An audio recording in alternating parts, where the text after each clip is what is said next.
unstoppable kick-ass confidence. Are you ready? Welcome to the Raw and Unscripted Show with Christopher Rausch, where we help you overcome your self-created crap without the self-help fluffy bullshit. Now please welcome our host, Christopher Rausch.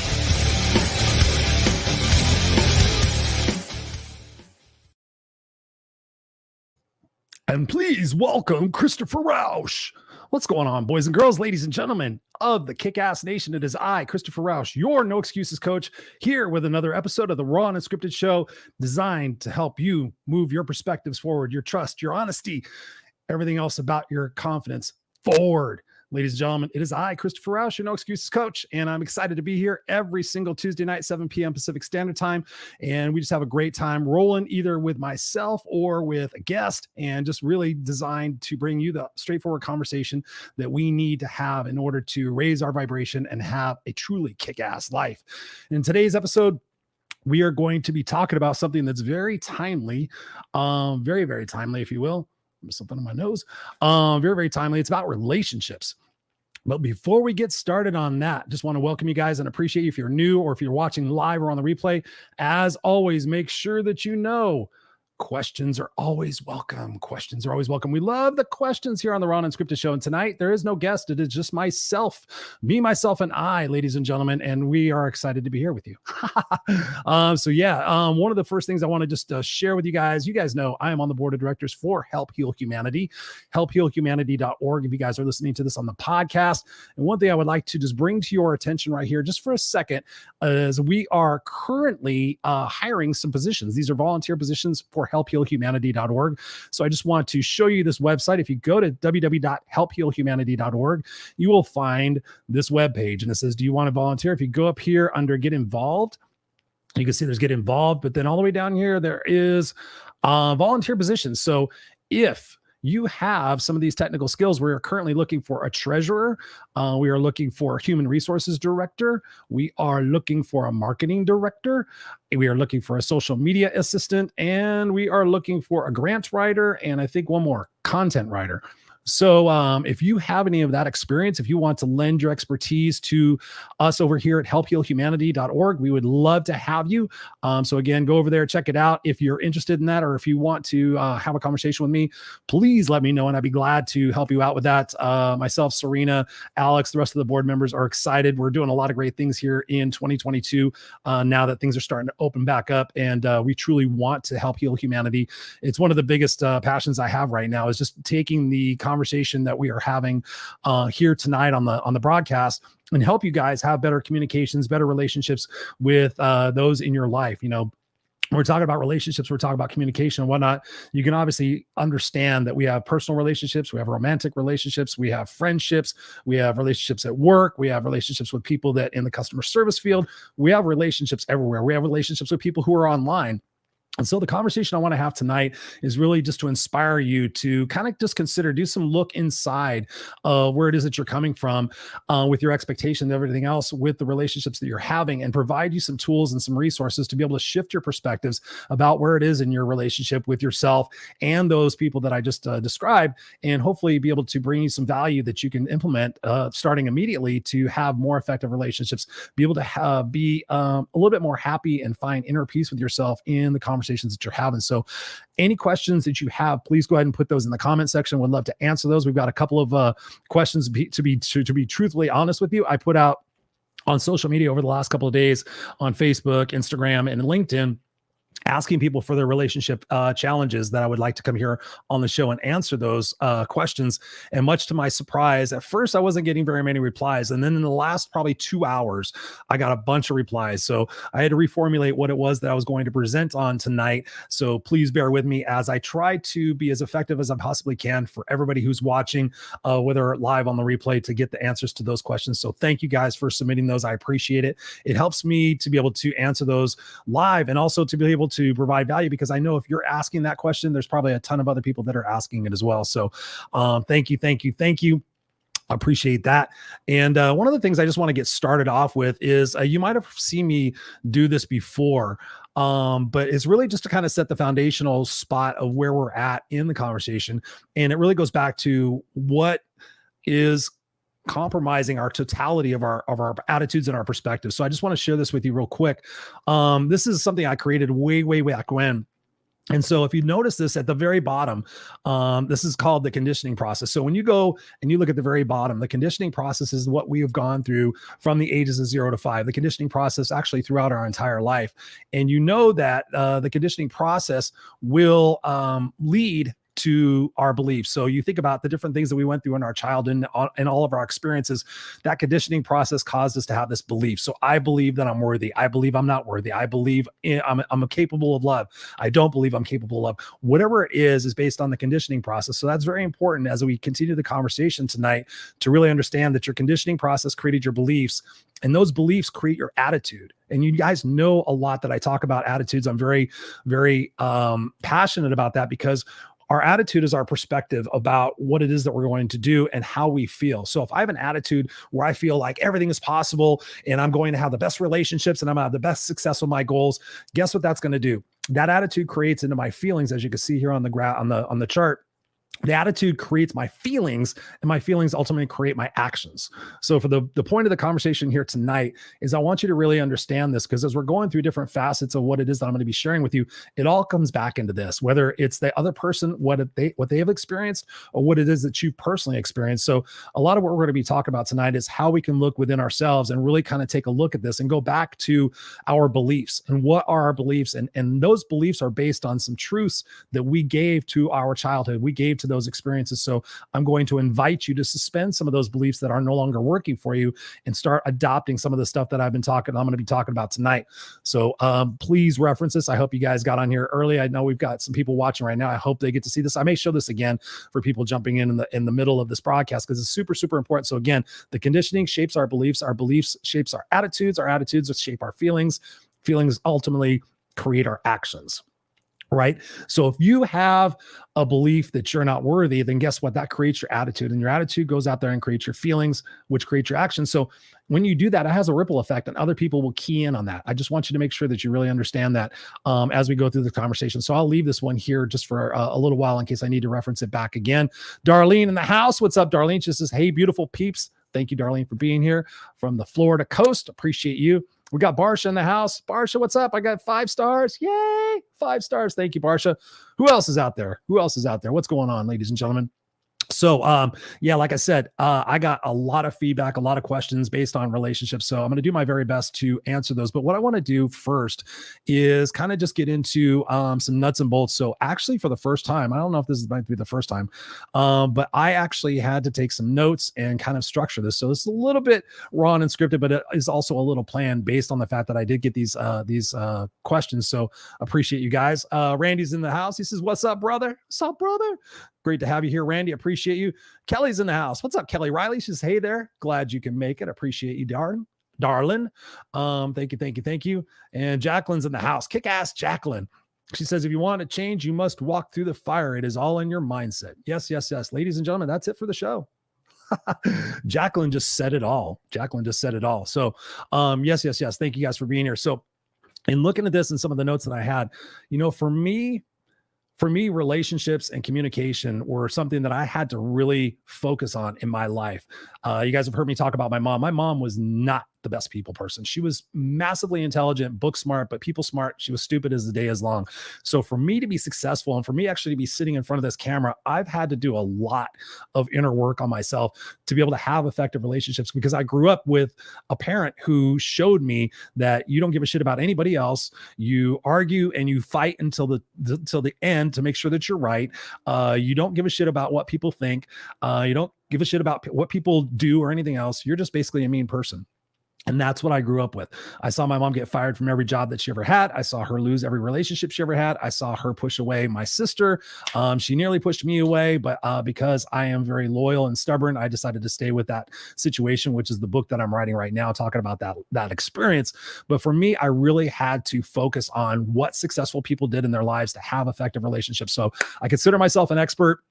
I've done a lot of studying. I was a relationship coach quite extensively when I first started out being a coach, because it was something I'm very passionate about. So I have a lot of different experience, personal coaching in relationships, professional coaching in relationships, et cetera, et cetera, et cetera. So I'm going to bring you the juice today. But really for me, the core of it is it starts with us, right? When I started getting into relationships after being homeless and having that experience with my mom, one of the first relationships I got into was with my first wife, Tammy. And in that experience, I was 18 years old.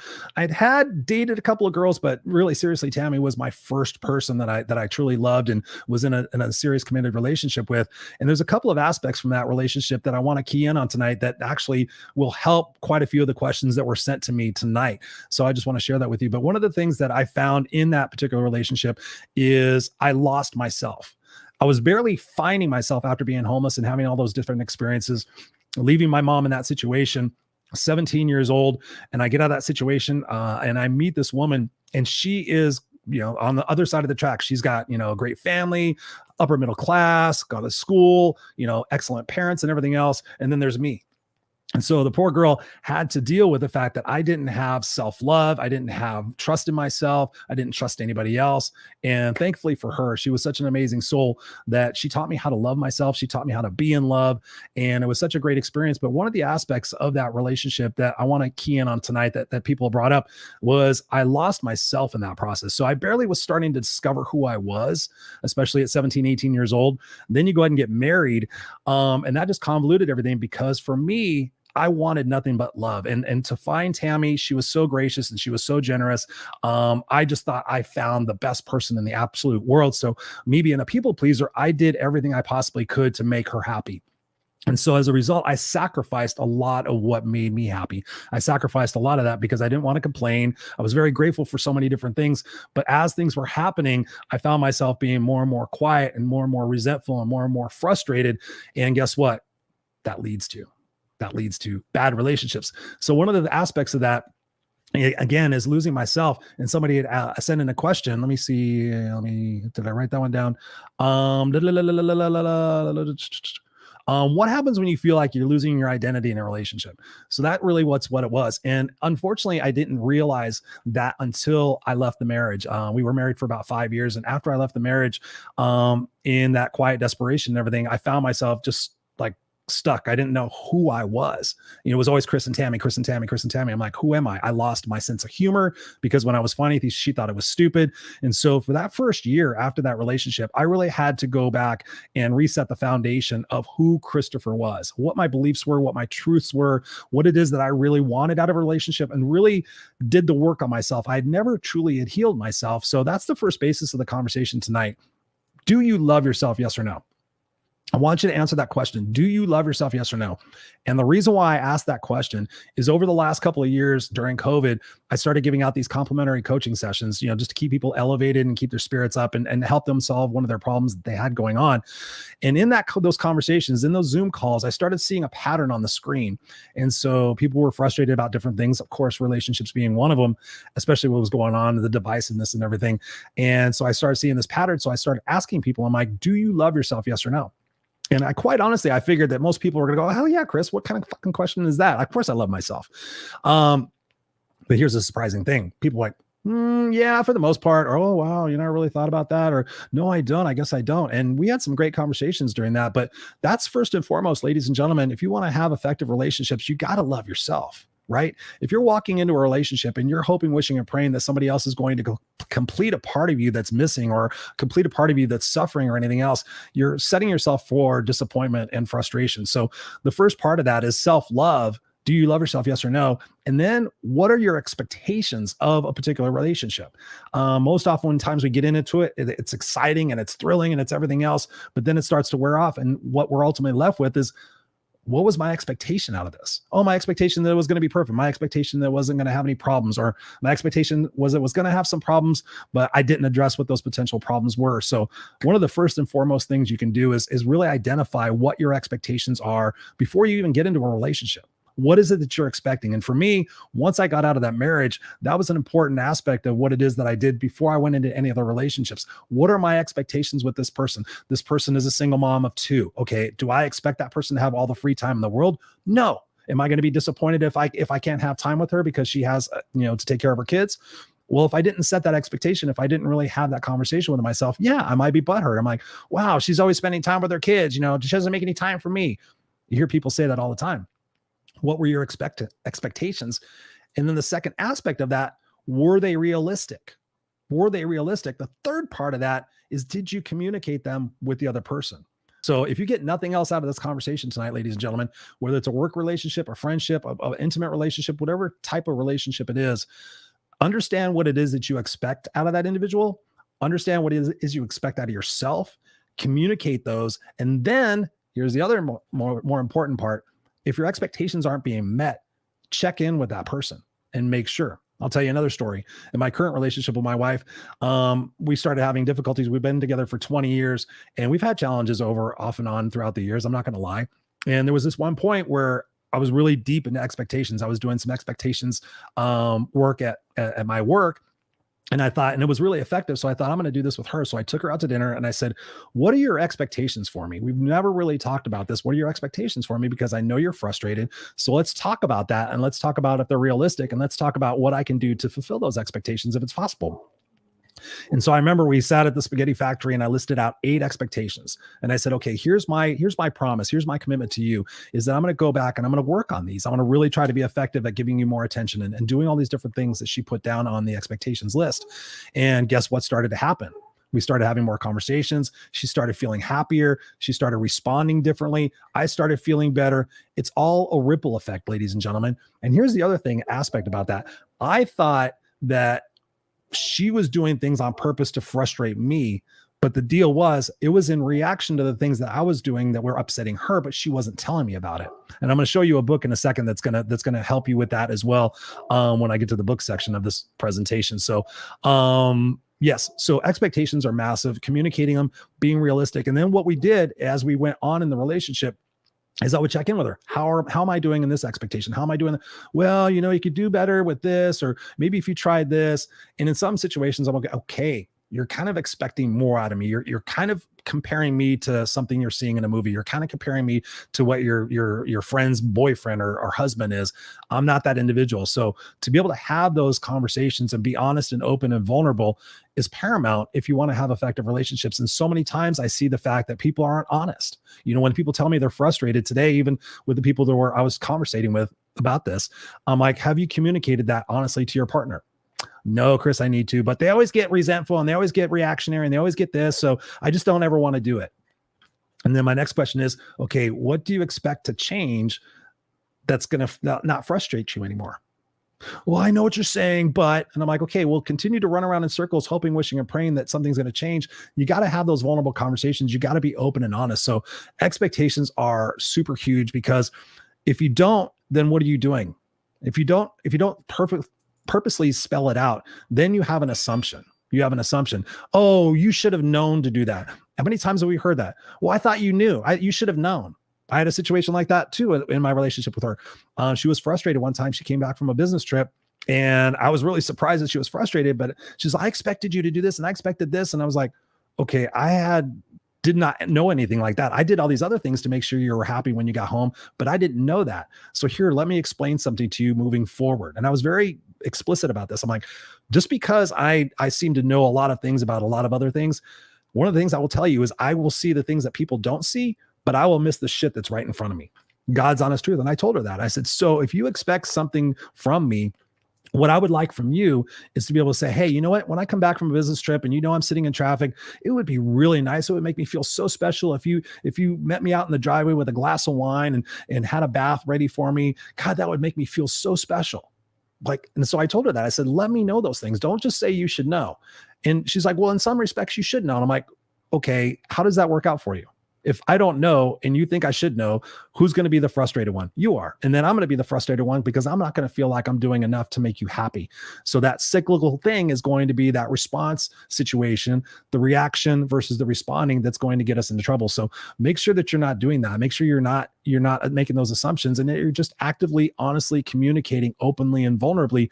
That will give you the best relationships. Trust me. I'm going to grab some of these comments here just for a second. What's up, beautiful people? Hello. Jacqueline says here, we can all change the world by how we act, think, feel, and do what we think is just right to make this world a better place to live in. Yes, absolutely. Got Robert in the house. What's up, Robert? He says, sorry I'm late, dude. I was caught in the good vibe of Doug Wing's book launch campaign. No problem, brother. You got it. You got it. I'm thankful for you to being here. You're always here. Misfits for Life. Got Ray in the house. He says, good evening, Misfits for Life from Louisiana. Relationships means move cross country. Good job, brother. I'm proud of you, man. Let me know what's going on. Let me know how you're doing with that. All right. So here's a couple of things that I want to just really get out of the way and just talk about. Is one of the situations when we get into those conversations is something I love to talk about is the reaction versus the response, right? How many times have we been in a conversation with somebody, whether it's a personal relationship, an intimate relationship, a work relationship, where something has been said that triggers us to have a reaction versus a response? That fight or flight situation takes into place into our subconscious, into our physiology. And guess what we're going to do? If you say something to me that causes me to react, what do you think? And it puts me in a fight or flight situation. What are the two consequences of that going to happen? I'm either going to run or I'm going to fight. And guess what? If you put me in a reactionary state, I'm going to come back because I'm going to be defensive. I'm going to be sitting there and say, okay, you're trying to prove me wrong. Now here, let me prove you wrong. And we know exactly where that leads to. So one of the biggest tips of advice I have is to really sit back. And this is the one that takes a lot of skill. When somebody says something that's potentially triggering to you, stop. Think, okay, what am I making this to mean about me? Am I taking this personal? What questions can I ask to seek additional clarification? And if nothing else, sit there and say, you know what you just said gave me a reason to just pause and think. Can I get back to you on this? Rather than reacting and causing a bunch of a snowball shitstorm of everything else. And like, well, you this and you this, take a pause, take a beat. I can't tell you how many times since I've learned this, where I've just simply sat and went, you know what? I can see that you're frustrated. I can see you're very passionate about this. In order for us to have a great conversation to move forward from this and to learn from this and grow from this, I'm going to ask to have a beat. I'm going to ask to have a couple of hours, a day, to be able to think about what it is that you said, so I can come back and not react. I'll be honest with the person. I don't want to react. I'm feeling some emotions right now. So allow me time to process what it is that you said. And if you feel there's a different way that you could say it, because I know you're emotional right now, please consider how you can say that to where it won't be as reactionary causing as it was. One of those things that we could do that I find is the words that we use, right? When you think about, if I tell you, God, you always do this. You always forget to take the trash out. You always forget to tell me you love me. You always do that. What is your emotional physiology when I just say that out loud right now? You always. No, I don't. It's like when we think about our parents, again, going back to that conditioning process that I talked about before, goes back there, right? We talked about that. The feelings create our actions. So in that situation, if I tell you, you always do this, and you're going to sit there and try to figure out ways to prove that you don't, I'm going to defend myself. I don't always do that. The other word that's very critical in relationships is never. You never, you always, you never, you always, you never. That is an absolute statement. Always and never is an absolute statement. So when you say that, you never do that. Well, I took the trash out last week. So now I just found a hole in your thing. So now I'm curious and wondering, what is your expectation? What is your perception of what it is that I'm doing? If you're sitting there, you always, you never. That's crazy. Ask people to really consider what word choices they're using. And especially for us, if you feel like you're getting into that state where you're going to start using reactionary words or inflammatory words, catch yourself. There's been many times where I'm like, ooh, and I'll tell us, I'm like, I feel I'm getting a little heated right now. So in order for us to have effective relationships, I'm going to take a beat and think about how I can constructively word this so it doesn't cause us to wind up in a fight. You know what I'm saying? And that even goes into another aspect that I teach is happy versus right. Like I told you before, my mom went through her entire life having to be right. So what does that do? If I'm right, there's only one person that can be right at a time. So that makes you wrong. And so when I make you wrong, guess what? You're going to prove me wrong. And that's just going to be that continuous cycle of destruction in the relationship. So there have been many times in my life, in personal relationships, friendships, everything, where I know I could be right. And I know it. And I could prove them wrong. But I ask myself, will this really matter in 5 minutes, 5 hours, 5 days, 5 weeks? Is this really something? You know, I talk about this other aspect of win the battle, but lose the war. Think about that. You can win the battle, but lose the war. I'm not interested in proving people wrong for shit that really doesn't matter. I'm not interested in collecting notches on my belt about how many times I was right versus how many times you were wrong. I'm interested in making sure people feel comfortable. I'm interested in making sure people feel trusted and loved and respected and cared for. So in those situations, that's why we have to be careful of the words and how we are reacting to something, because again, it's probably going back to some emotional trigger that comes from our childhood. I know that when people talk to me in a certain way, it reminds me of my mother. And I will immediately tell myself in my head, I'm like, there's a trigger. That's a mother trigger. That's a mother trigger. This person's not my mother. I can ask them to talk to me differently, or I can just sit there and say, okay, this isn't my mother. I don't have to react this way. This person's different from me, and that's okay. So again, just thinking about that, because we can get into those situations where we can get defensive and try to prove ourselves and everything else, because that's what we're told when we're kids. You know, when you're right, you're good. When you're wrong, you're bad. And I don't want to be wrong. I'm the ego. I mean, we won't even get into the, I could do a whole show on the ego based on relationships, but you guys know when you have that egoic kind of sense of arrogance and you're right. We've all seen those people. Do we want to engage in conversation with those people? Do we want to really have relationships with those people? No. And sometimes we have relationships with those people because, they remind us of our parent, right? You've heard the story about sometimes we date people that resemble our mother or our father. There's a reason behind that. Again, going back to that conditioning process that creates our feelings and our actions. Think about that for a second. That's super important. One of the things and aspects of that also is, you guys have heard me talk about it before, but it bears repeating big time. One of the biggest tools and lessons I have learned in my life to make me successful and to allow me to have amazing relationships is to seek first to understand, then to be understood. And so often in my life before, I was all about being understood. I wanted to be understood because the God's honest truth for me still to this day, I hate being misunderstood. Hate it. I have people misunderstand me sometimes and it's just like, oh my God, no. That's not what I'm about. That's not what I'm about.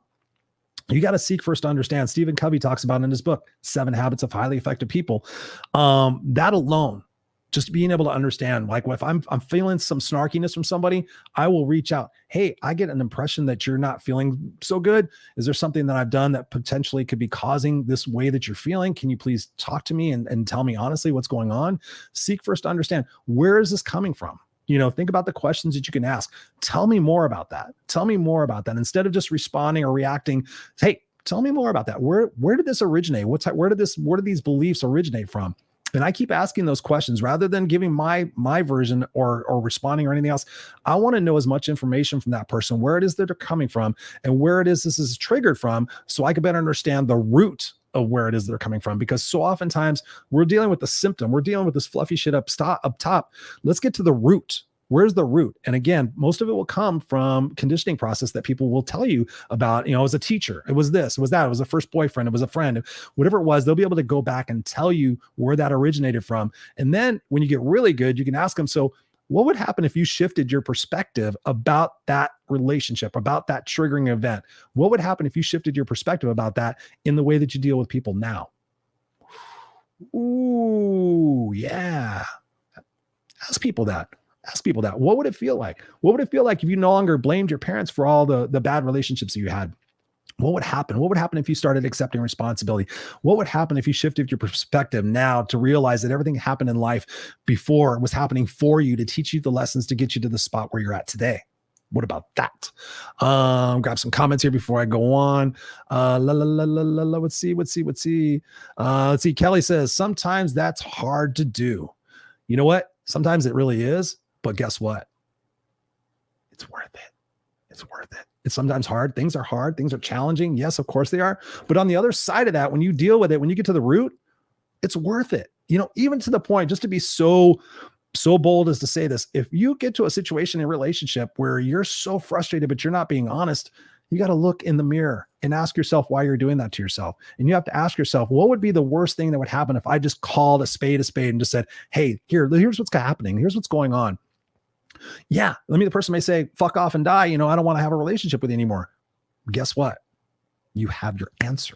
And then you can spend the next year, 2 years, whatever it is, how long over time you've been in a relationship. You can use that time to say thank you to that person for showing their true colors, that they don't really care about the relationship.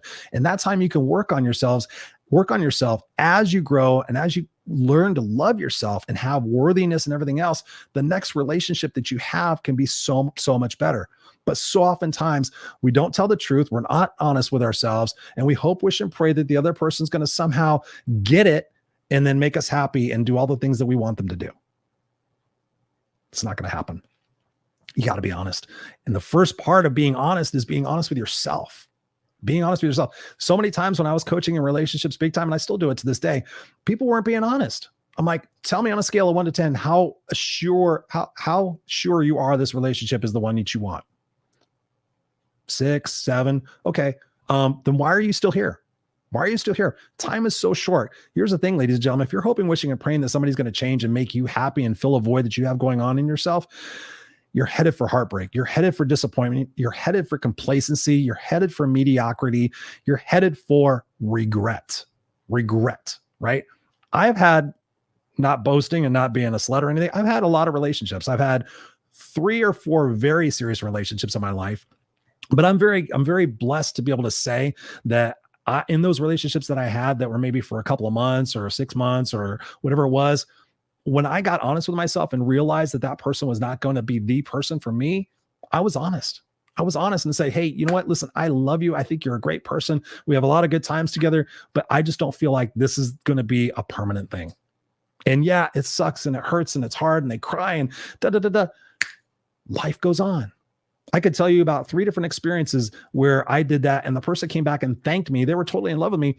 They thanked me because now they met the person that really completed them.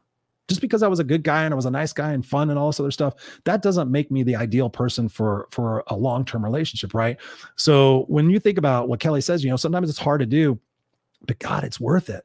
I've been in a relationship with my wife now for 20 years. We've been married for 14 years. Has it been easy? No, there's been lots of challenges, but guess what? It's worth it. And we continue to work on it by being honest and we've gone to counseling. We've done all sorts of different things. We're always open about where it is that we're at and continuing to want to work on making it better. So that is part of the process you have to go through. But yeah, it's going to be hard, but it's always going to be worth it. I have no idea what that is. I think that's some sort of spam or something like that. Let's see. Robert says here, my grandpa lived until 98. He often said he had no idea he would ever live so long. Well, that has a lot of bearing in our relationship conversation. What's up, Robert? You're funny. Nellie in the house. She says, I have those conversations with myself when I get those trigger comments from people. Good. Awesome. And that's important, as an aspect, a side note from this. Write down what it is that triggers you, right? I mean, how about being proactive and just taking out a piece of paper and just writing out, okay, here are my triggers. Like for me, when somebody says you always, you never, that's a trigger. When somebody says stupid in the same sentence as using me, that's another trigger. When I'm misunderstood and somebody doesn't want to listen to me, that's a trigger. So I know that when those things are coming up, that I got to pump the brakes, ask clarifying questions, not take it personal, and then come back when I'm not as emotionally charged and be able to tell that person, okay, when you speak to me in that manner, this is what it does. This is the memories that it conjures up. So in the future, if you could please address it differently, I would love for that. And that way I can approach you differently and we can resolve this matter and get to the root of that. So yes. Being able to do that. Kelly says 7 Habits of Effective People. Yes. If you've not read that book, Jesus Christ, people, get it. You hear me talk about it all the time. Love it.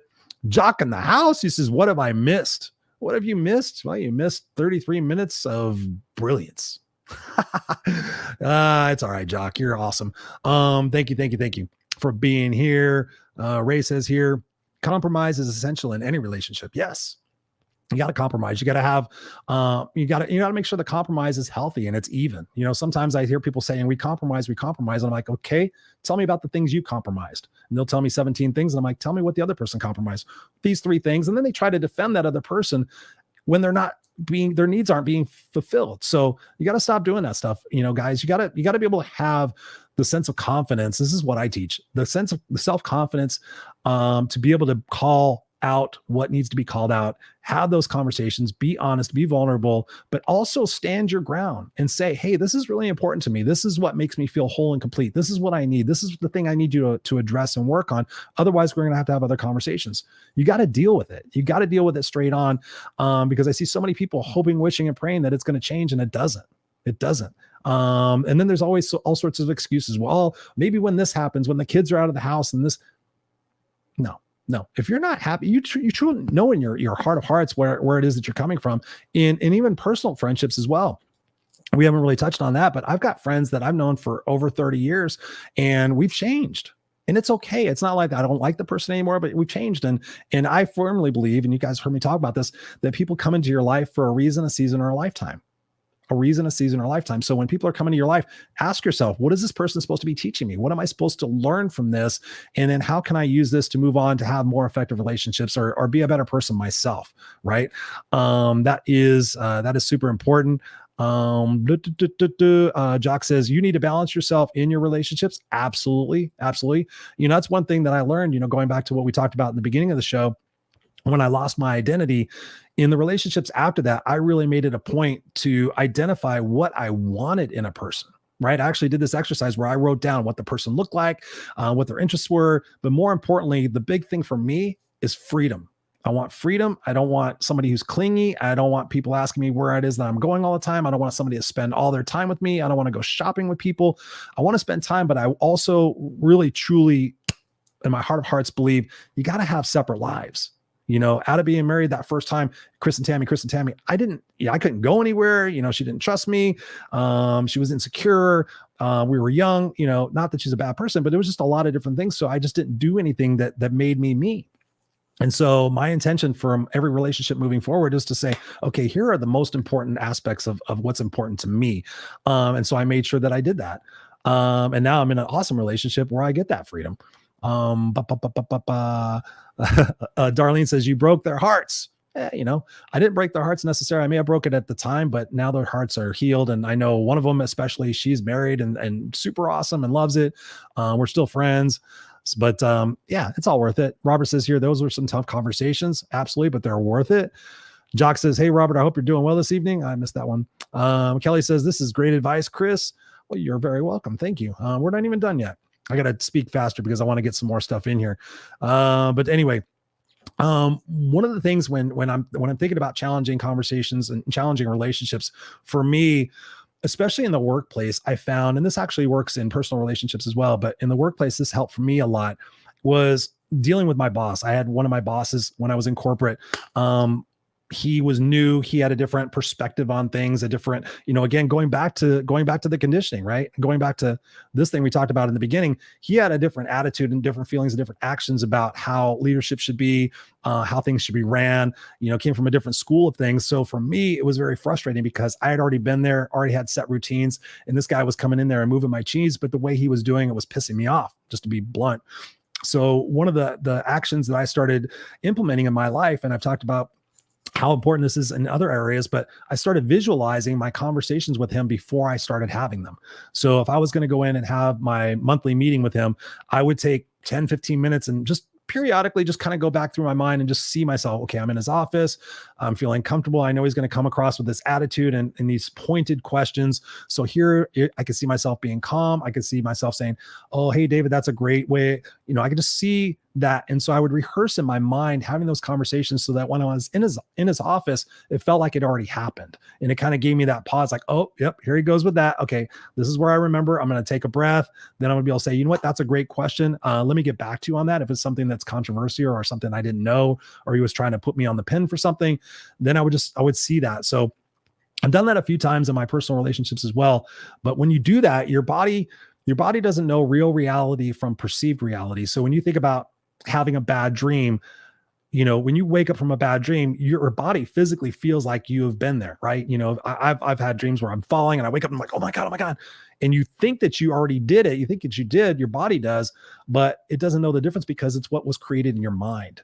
So what I'm trying to say is when you create that in your mind over and over again, especially for, setting your goals and the things you want to achieve in your life, act as if, roll that shit in your mind constantly. See yourself standing tall and being confident when you're speaking to people. Do that exercise every time, a couple of times a day, and just see yourself. Okay, I'm going to walk over and have this conversation with somebody. I see myself being tall and standing confident and feeling great about this and speaking clearly. Whatever it is for you, visualize that shit, because then your body can start to get in that automatic process of really kind of feeling that and determining that. So that's one of the things that I do. Another facet that I do in relationship coaching and getting to the other side of things is role playing. And I'm not talking about sex in the bedroom. I mean, that's fine, but role playing. So if I know, I've done this for my clients, they'll sit there and say, okay, I've got this boss or I've got this person. And so I'll become that person and kind of just set the triggers off for that person. And then we role play through it, how that she can change the perspective on it or change the conversation for herself and be able to kind of just think about things. And we can break it down as we're having the conversation of what's being perceived, what's being expected, and kind of get to the root of the situation. So again, role playing is super, super important in what it is that you're doing. One of the questions that I got, let me make sure that I get that, that we had, somebody said, letting somebody actually love me the way I know I deserve to be loved because of my past, in the way that things have happened. I feel like I don't deserve to be loved, or I'm not worthy of love, and just the common decency of a healthy relationship. So thank you for that question. I'm not going to say who that came from. But again, when you think about that, that comes back to worthiness. That comes back to what we were talking about before about self-love. If you love yourself 100%, if you love yourself on a scale of 1 to 10, 10 being absolute, then that's where it all starts. So if you're walking into a relationship and you're expecting somebody to fill that void, that's where you're going to be disappointed. So for me, in my relationships, before I would get into another serious relationship back before I was married, I would really make sure that any situations that I had, any deficiencies that I had in my emotions or my mindset around relationships or around myself and my own self-confidence, that I did that work. Even to the point of going to seek counseling on my own. I've seen counselors and psychiatrists all my life. I'm not ashamed of that. I think it's awesome. So if you have something that's unfulfilled, if you have something about your childhood that's not healed, for God's sakes, go get that shit healed, right? So when you think about that, so if you're going into that relationship and you're not having that, if you're not expecting that person to love you and to fill that, then what you're going to be doing is you're going to be activating your reticular activation system, which is basically your subconscious's way of finding the fact that you won't be felt to be decent. You won't be felt to be loved because you're going to be sabotaging other things because you don't necessarily feel it in your core of who you are, if that makes sense. And one of those aspects of that is forgiveness and empathy. So when you're thinking about worthiness and you're thinking about, being in a healthy relationship, one of those aspects is empathy and forgiveness for yourself. And I know people have had situations in their life where when I was coaching them, there was a sense of mistrust in the relationship. And I would ultimately find out that person had an affair, but they never told anybody about it and they didn't forgive themselves about it. So there was still this awkwardness, like they said they didn't trust other people, but we know that we often don't like in ourselves what we don't like in others. So I would start digging in that and find out that there was some mistrust issues of that person. So if there's been situations in your life where you've done something that you're not proud of, or you're embarrassed about, or whatever that might be holding you back, that's kind of sticking in your subconscious, get that shit out. Go see a therapist, go talk to a friend, be honest with yourself, journal, get that stuff out, because what's going to happen is if you're going into a relationship and you're thinking that because you've been screwed over in all the other relationships, that this next one's going to screw you over, you're going to be focusing on that. You're going to be looking for all those things. Oh, see, you did another thing that didn't make me happy. Oh, see, you did another thing that screwed me over. See, there's all the writing on the wall. And then what you do is you create those actions and those feelings in that other person, because now you're not trusting them. So now they're going to be like, okay, what the fuck's going on? So now you started the process of creating this vicious cycle of things that are happening that are being caused by you, but you think that person is causing it. So you got to get clear with yourself. You got to get right with yourself.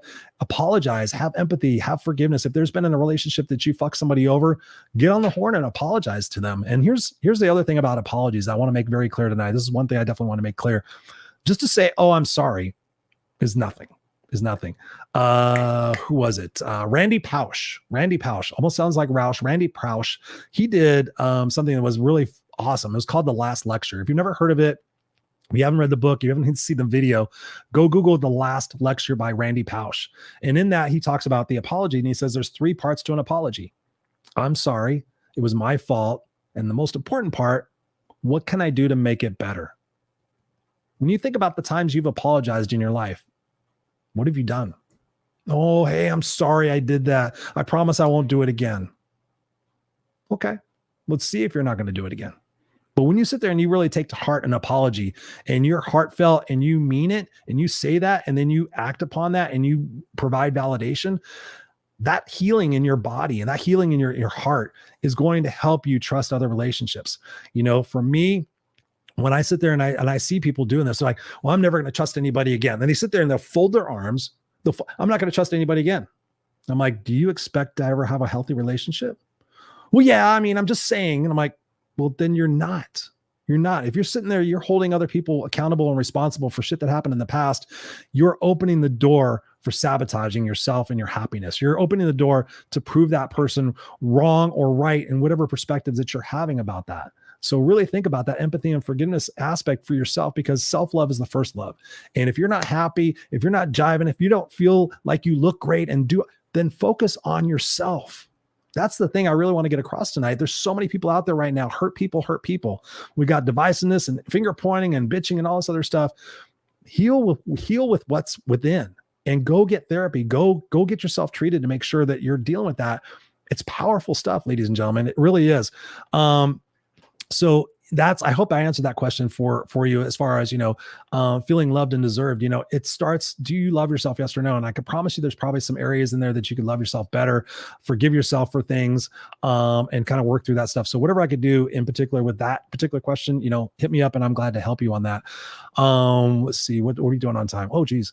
Let's see. What was the other question?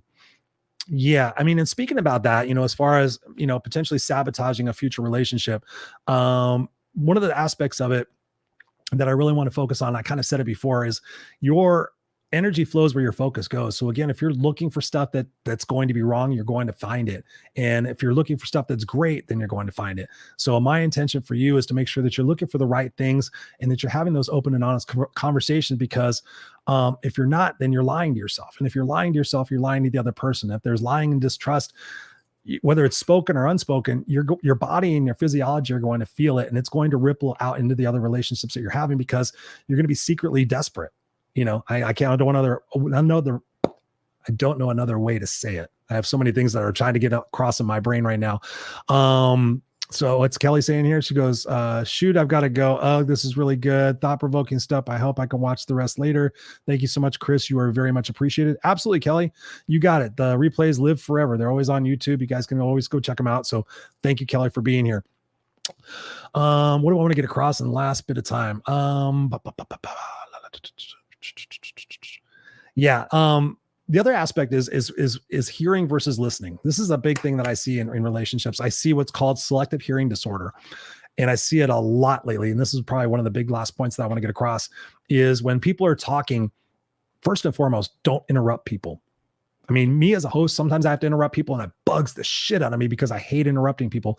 But effectively what you're doing when you're not truly listening, you may be hearing what somebody's saying, but when you're truly listening to somebody, then you're able to sit there and say back to them in your own words what it is that you heard. And again, when I think back on my life and the tools that I've learned to have effective relationships, have awesome relationships, that is such a big one. That is such a big one, because when I have learned not to interrupt and then to actually truly listen and then paraphrase back to somebody what they said, the feeling of trust that person has for me, and that feeling of appreciation that I really truly cared to figure out where it is that they were coming from wholeheartedly, has changed all my relationships in those situations where there was some conflict or something going on that wasn't just right.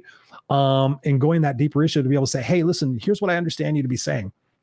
So many people don't do that. And so when we hear that for ourselves, we're like, oh my God, you heard me, right? Have you ever said to somebody, can you just please hear me? Or when somebody like tells you, like you tell a friend, like, oh man, I feel like I'm being heard. That's one of the greatest feelings you could possibly get. But what often happens so many times is we sit there and we go, oh, I know what they're going to say. And then you interrupt them and you complete their sentence for them. And then you go off into your thing. Do you know what that tells somebody? It tells somebody you don't fucking care what they're saying. That is like the immediate thing. It's like when somebody interrupts me, like, oh, Chris, I'm like, no, Chris, shut the fuck up. I'm not done. And I've done that with people. I'm not embarrassed to do that. I'm like, I said, okay, so you're reading my mind now? Well, I know what you're going to say. So what the fuck I'm doing here, right? So don't do that. Do not do that. Sit there and listen to somebody and say, hey, here's what I'm hearing you say, Jock. Here's what I'm saying. Hear you say, Kelly. Get that, make sure you get, because if you don't get it right, guess what? If you make an assumption and then you go tackle the person and say, oh, I've got this, they're going to probably shut down and go, you don't fucking care. You're not listening. You just want to get your point across. How many times have we all dealt with people like that? How many times? Listen, ladies and gentlemen, do not assume, do not make accusations. and communicate and be able to sit there and say, okay, so here's what I understood. And then if that person didn't get it right, say, you know what, that was great. I appreciate you trying to really listen to this, but here's what I was trying to say. Or you could take responsibility and say, you know what, I can, and this is something I do. If somebody doesn't get it, or I can see they don't get it, that's another responsibility we have to take in the sender receiver communication process. Is if I say something, if I say something and I notice that you're not quite getting it, and I just go, well, they didn't ask me if they didn't get it, so I'm just going to keep moving on. Be aware of the body language cues, especially because if you've done any research, you know that 85% of all communication is body language. So when you're watching somebody, you closed arms and like this, or, when people are sitting there, if you're having a great conversation with somebody and they're doing this and looking at their phone, put your fucking phone down. Body language is massive. And what happens when we're on social media? What happens when we're sending emails and stuff like that? That 85% is gone. So everything that we're doing is we're watching those words and we're being triggered by them, or something is happening. Don't do that. One of the things that we can do really is to be able to listen to people and understand them, to seek more information, to be clear. But in the same way, if we're defensive and we come back at that person, it repeats that vicious cycle I talked about earlier, where now we're just defensive and fighting and trying to prove each other wrong, which gets us nowhere. And I've had plenty of experiences with that. So when I think about that facet of it, is body language. If you see somebody's not getting it, go back and say, hey, listen, I can see that this, let me make sure I said this correctly, and then say it in another way. And in some situations, if it's really important, ask that person, hey, just to make sure I said it correctly, can you repeat back to me what you understand from what I said? So as the sender in the communication process, we have to take responsibility for where we're at to make sure that person's getting that message. And I've seen it so many times, especially in the corporate place, where people would say something. I'm like, the person like, you got it? And they're like, yeah, I got it. And I'm like, the person doesn't got it. And then the boss walks out of the room like, do you know what he said? I'm like, I wasn't paying. He was talking to you. He wasn't talking to me. Well, I think you know what he wants. Okay, well, have fun with that. Guys, you got to be honest. You got to go back. Hey, listen, I'm sorry. I was not paying the fuck all attention. So can you please repeat that back to me? I don't want to screw this up. But what do? We sit there and we heard, 10 words of the 50 words the person said, and we put them all together, and we have selective hearing disorder, and we make an assumption and we go do it. And then we give it to the person and it was all wrong. They get mad. We get defensive. Well, you didn't tell me that's what you wanted. But I've seen people do that shit too. Well, that's not what you told me what you wanted. I'm like, in the back of my mind, I was sitting right there. It was, you didn't listen. Now you guys are all fuckered up in this relationship thing. So you got to take responsibility for making sure that people understand where it is that you're communicating and coming from. Very, very important. I want to thank you guys for being here and hanging with me. Last part of the show, because I want to keep this to an hour. You guys know I'm a studier. So I want to share some books with you that have had massive impact in my life. So this one, The 5 Love Languages, The Secret to Love That Lasts by Gary Chapman. This is a no-brainer book. Every person should have this book, The 5 Love Languages. For myself, I did not realize that we all have different love languages. And so when somebody, I was having a challenge in my marriage, to be honest with you, years ago. And so somebody said, get the 5 love languages. I got her copy and I said, let's both read this and then let's figure out, let's say, I'll tell her what her love language is and she'll tell me what mine is. And we'll see if we got it right. What we found out is that we had our love languages wrong. So the 5 love languages, ladies and gentlemen, you got to get that one. Robert says, I have this one. Yes. Jock says, put my book up. Put your book up. I don't think I have your book in here, Jock. I don't have Jock's book in here. It's actually by my bedside. So 5 love languages. That's another one. Here's another one. So you guys can tell I do my shit. This one is called Crucial Conversations, Tools for Talking When the Stakes Are High. This one is by, the forward was written by Stephen Covey. That's pretty cool. Who's this written by? Patterson, Granny, McMillan, and Switzer. This is a great book too. New York Times bestseller. Again, Crucial Conversations, Tools for Talking When the Stakes Are High. I want to make sure I got you that one. This has been a great book. And speaking of my relationships, this one is my most recent one that I've been digging into. The ADHD Effect on Marriage. Understand and rebuild your relationship in 6 steps. I want to read you a couple of things. This one, out of all the relationship books, aside from the Stephen Covey book, this one has been massive.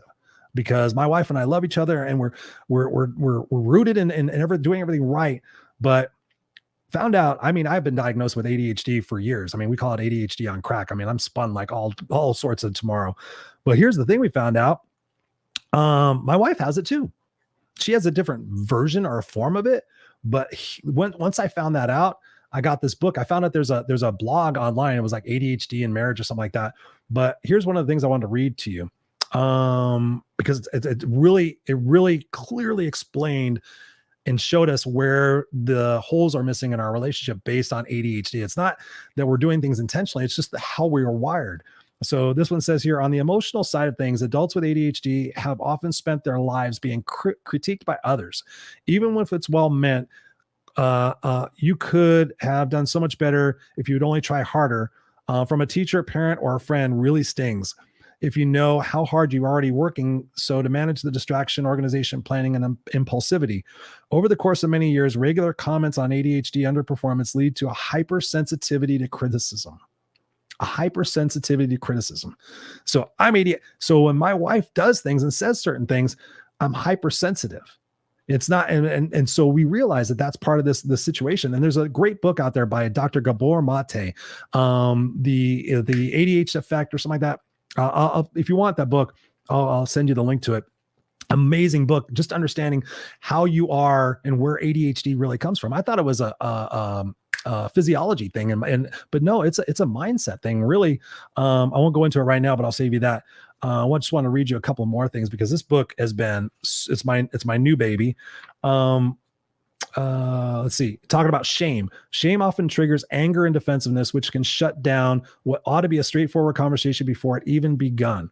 Anger, stonewalling, and defensiveness can seem unreasonable to non-ADHD spouse who, not having experienced the same type of repeated bashing of the ego, doesn't understand or interpret it correctly. So again, this is like truly understanding the wiring of how we are, and being able to kind of step back. So I mean, this book is phenomenal.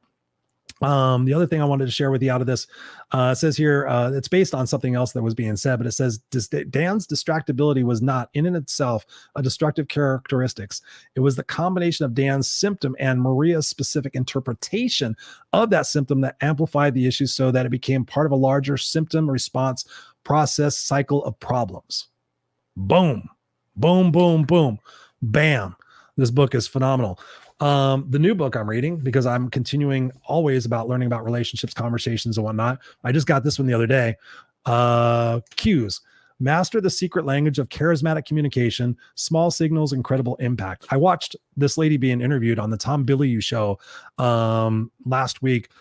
Phenomenal. So I haven't even dug into this one. So we got more stuff to be able to learn and teach and everything else. But ultimately, I really hope that you guys got value out of this conversation. Again, there was so many different ways that I could have gone based on how much feedback I received and how many questions you guys asked me about that. So I will do another show on this. Guys, let me know if you want that. But yes. So there we have it. Geez, 57 minutes and 58 seconds. I want to get this done in under an hour. I think Robert says here, I want to read that book. I have been diagnosed with this as well. Yes. Phenomenal book. And I'll tell you, Robert, the other one, the Dr. Gabor Mate, there was another one he did called The Drama of the Gifted Child. Again, like I started off at the beginning of the show, it starts with us. It starts with us. It starts with our perspectives. It starts with our beliefs. It starts with our confidence. It starts with our ability to be honest and vulnerable, our intention and our desire to really work on what's going on within inside of us and be a whole person and be a complete person and be a loving person to ourselves and to other people. The other people in our relationships, whether they're friends or people at work, they deserve the best part of us.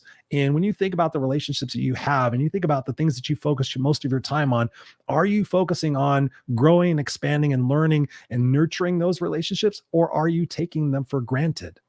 I see that a lot. I see people that spend their entire day work focused, everything's crazy. And then they go home and the people that are most important to them, they get the shittiest side of you. And I remember that for myself. I would be gone for 14 hours a day. I would come home like, this sucks and that sucks and da-da-da. Give your best customer service to the people that you love the most. Be there intentional for them. See what you can do in this conversation for yourself. Here's your homework. Go ask your friends, your spouse, people at work, what are your expectations of me? What are your expectations of me? Listen, write them down, tell that person if they're realistic, ask that person how are some ways that you can fulfill those expectations, and then get to work. Get to work. But also, more importantly from that, what do you expect from yourself? What do you do? The work on yourself, accept responsibility.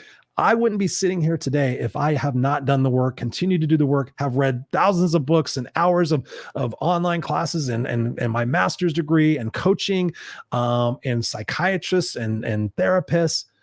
I am thirsty to continue discovering what it is that I need to work on, how I need to grow, how I need to pivot, so that I can be a better coach, a better dad, a better person, a better father, a better husband for everybody in my life. And that's my intention every single day. And I really want to see that for this world. Man, please, please, please, with the people that you're having frustrated conversations with, don't just say you're not going to follow them anymore. Don't just kick them to the curb. Don't go move to Florida just because you want to be like everybody else. Don't move to Texas because you want to be like everybody else. Stop.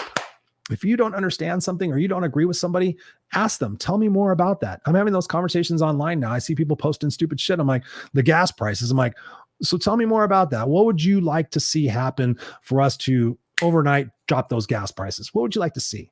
And I'm finding out people's expectations are bullshit. And it's just a frustration thing that they want what they want when they want it. And it's all about them. So again, go out there, have those conversations. Whatever I can do to support you, please let me know. Please let me know, because my intention is to heal the world, make it a more beautiful place, give it a place for our kids and our kids' kids to grow up and truly just have a fucking kick-ass life. Ladies and gentlemen, there you have it. I love you guys.